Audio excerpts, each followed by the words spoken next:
Anak-anak, materi yang akan kita pelajari hari ini yaitu iman adalah anugerah.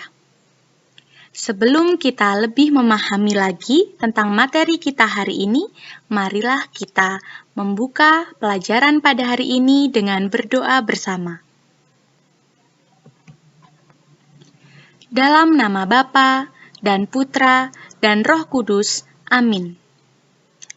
Tuhan Yesus yang Maha Baik, hari ini kami siap untuk belajar.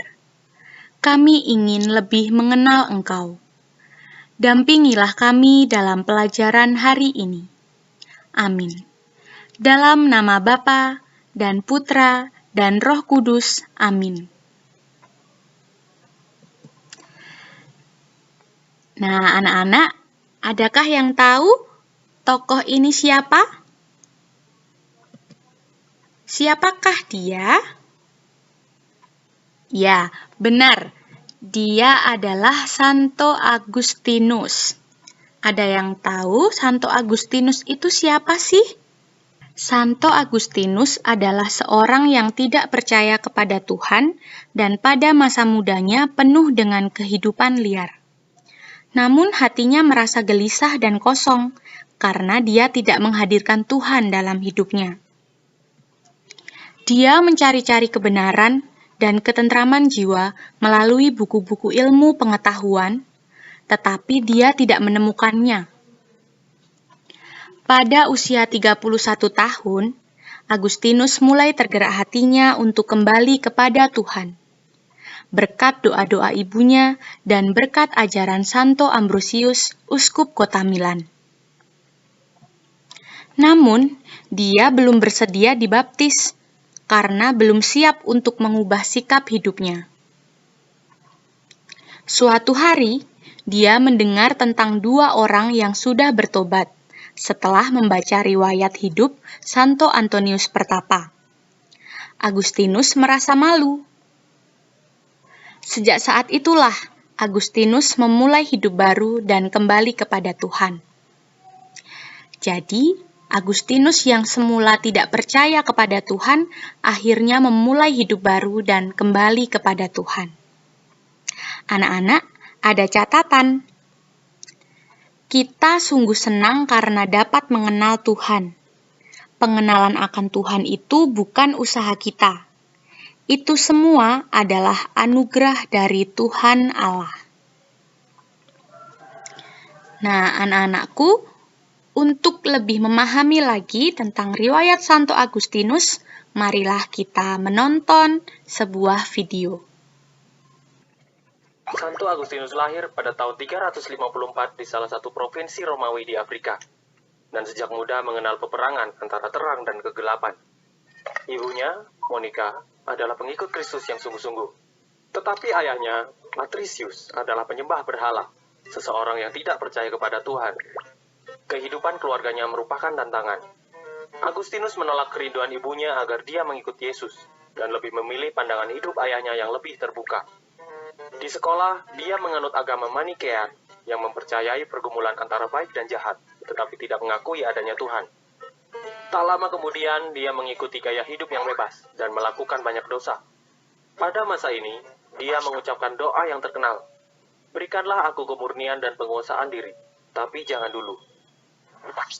Setelah lebih dari 10 tahun terobang-ambing dalam filsafat yang berbeda-beda, akhirnya dia menyadari kebenaran.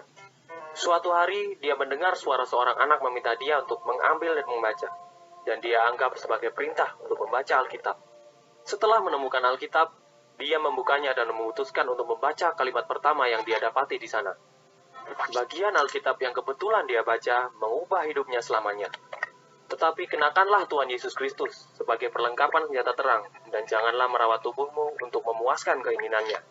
Agustinus menyerahkan hidupnya kepada Yesus saat itu juga. Itu membuat ibunya begitu berbahagia. 2 tahun kemudian, setelah kematian anak laki-lakinya yang juga percaya kepada Yesus, Agustinus menjual semua harta warisannya dan memberikannya kepada fakir miskin. Satu-satunya yang dia miliki adalah rumah keluarga, yang segera dia ubah menjadi sebuah biara. Dia segera menjadi pengkhotbah yang terkenal, terutama karena melawan agama Manikean yang pernah dia anut selama masa mudanya. Lalu dia ditahbiskan menjadi pastor, dan kemudian diangkat sebagai uskup kota Hippo. Di sana, dia bekerja tanpa lelah sampai akhir hidupnya untuk meyakinkan penduduk kota agar percaya kepada Yesus dan hidup bagi kota Allah. Dia wafat pada 28 Agustus 430 di usia 75 tahun. Nah, anak-anak sudah lebih paham ya tentang tokoh Santo Agustinus. Sekarang Ibu akan memberi anak-anak sebuah rangkuman yang penting untuk diingat. Yang pertama, iman berarti percaya dan taat kepada Allah. Yang kedua, kita mengenal Allah melalui Yesus Kristus. Tetapi tidak hanya Yesus Kristus saja, anak-anak. Anak-anak bisa mengenal Allah melalui tokoh-tokoh yang lainnya, seperti Santo Agustinus tadi. Yang ketiga, iman itu anugerah dari Allah. Dan yang terakhir, Santo Agustinus merupakan teladan kita dalam beriman.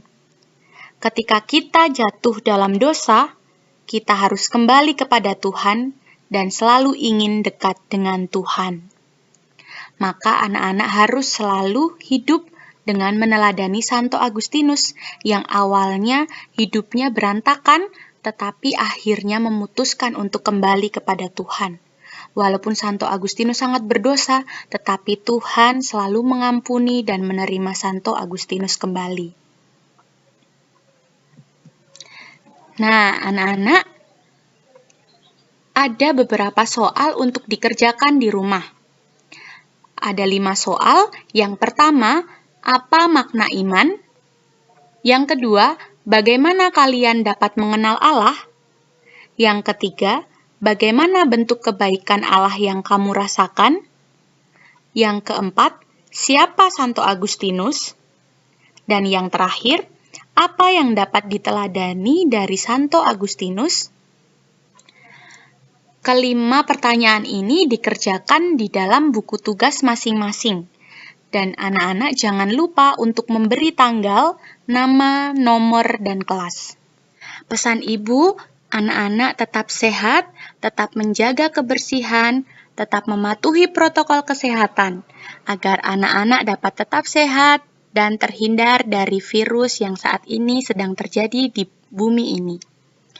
Nah, untuk menutup pembelajaran hari ini, marilah kita berdoa bersama. Dalam nama Bapa dan Putra dan Roh Kudus, amin. Allah Tuhanku, aku percaya bahwa Engkau satu Allah 3 diri, Bapa, Putra, dan Roh Kudus. Bahwa Allah Putra menjadi manusia untuk kami dan wafat di salib. Bahwa Engkau membalas yang baik dan menghukum yang jahat. Aku percaya akan semua yang telah Kau wahyukan dan Kau ajarkan dengan perantaraan Gereja Kudus. Aku percaya dengan teguh akan semuanya itu, sebab Engkaulah yang mengatakannya, yang Maha Tahu dan Maha Benar. Tuhan, tambahlah imanku. Amin. Dalam nama Bapa dan Putra dan Roh Kudus. Amin. Sampai jumpa pada pelajaran minggu depan, anak-anak.